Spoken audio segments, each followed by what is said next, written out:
Hey, Coach, how's it going? You got a starting quarterback in your pocket today? We do. We're going to keep him right there in my pocket, but we do have one. Does your team know who it is? Yes, they do.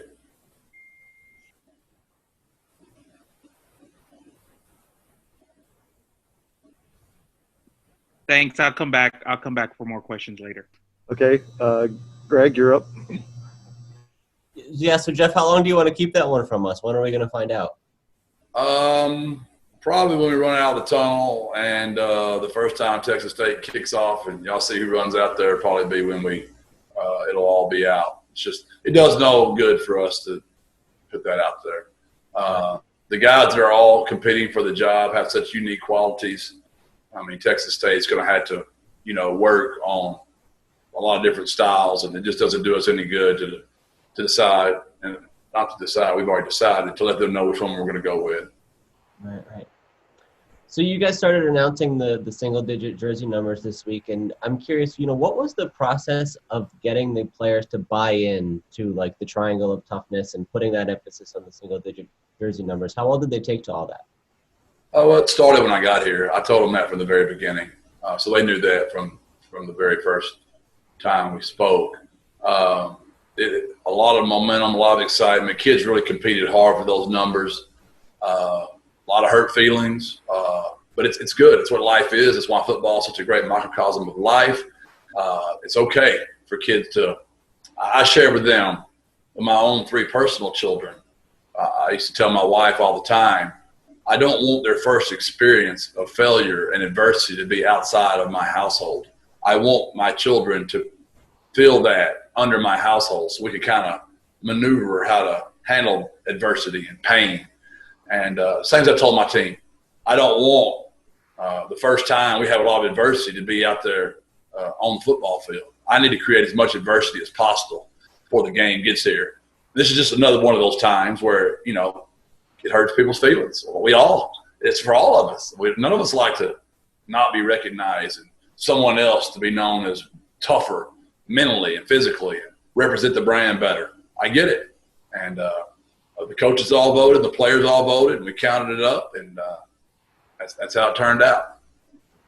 How did you come up with those concepts? Had you done that at previous stops, or had you seen that somewhere else? I hadn't. Matt Rule is somebody I have a lot of respect for. I think he does just an unbelievable job. And his players respect him, love him so much, but his teams are tough. They're really tough. And he did that at Temple. He did that at Baylor.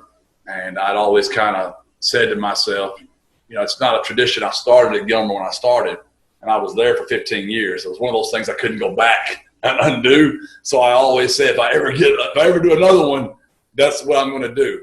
And the kids have really bought into it. And, we honestly don't know for sure it's factual because we completed our 15th practice today.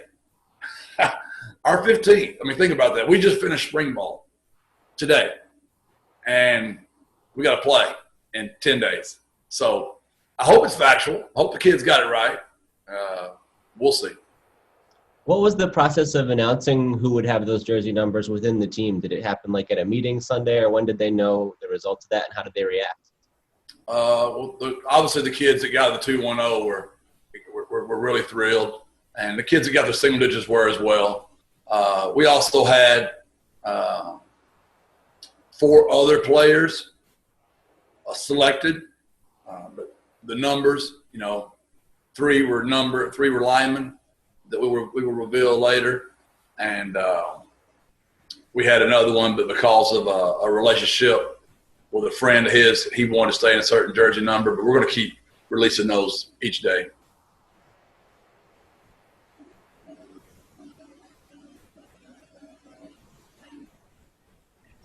Coach, I was going through I saw one of the college football rankings yesterday, and it had UTSA listed as second to last of the teams playing this fall. And you combine that kind of with the Conference USA thing where there were no players.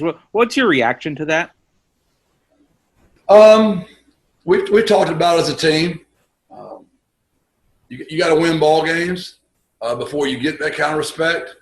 and we just haven't done enough winning. And we've got to do more winning. And the more winning we do, the more players will be on the Conference USA team, and obviously the higher we'll be ranked. But it did remind me of Dumb and Dumber, that scene where he said, so you're saying there's a chance. So we're at least better than one school, supposedly.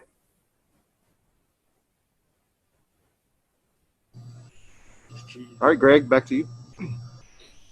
So getting back to those numbers, you mentioned this a little bit, but for some players, their jersey number is obviously very important for them. Like you talk about, Rashod was wearing Bryce's number, for instance. Was it significant for you to see that someone with that level of connection was willing to give that up to want to be a part of this 210 group? It's a great question, and it's an example of how much those kids valued what we're doing. Frank was very loyal to number 7, and Rashod was very loyal to number 39. And so when I told both those kids they were the top vote getters, it's totally up to them. I was not going to make anybody change a number. That defeats the purpose. I want them to understand the value. This is something that's going to last for hopefully a long time. I hope I'm here a long time. I hope it's something we're all proud of. And when we all see those numbers, we know what they represent. So I do think it does show the buy-in, Greg, of how Rashod and Frank felt really good about it.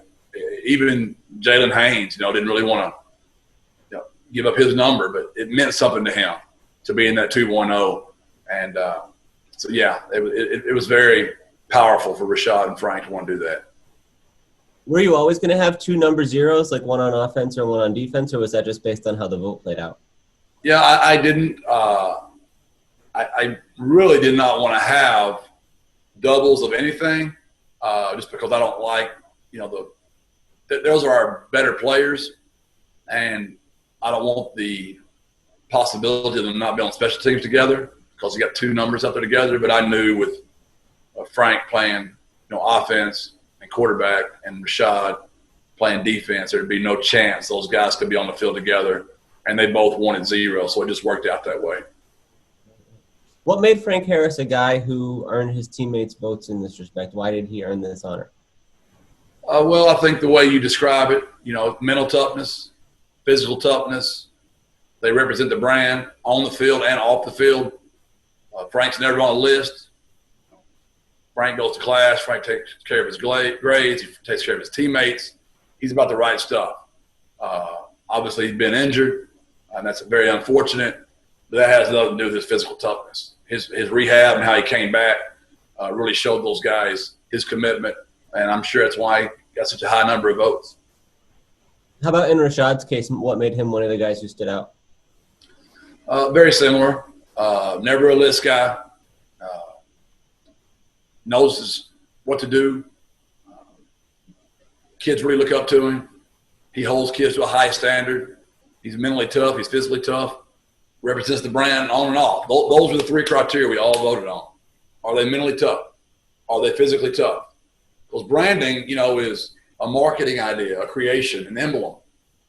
But it can't be all about the sizzle. It's got to be about the steak too. Those things match. We use the analogy, with Chick-fil-A and Starbucks, the marketing, the branding of that. Well, it wouldn't matter how great the marketing and the branding is if you went through Chick-fil-A, if you waited in line 38 minutes and that sauce wasn't that good.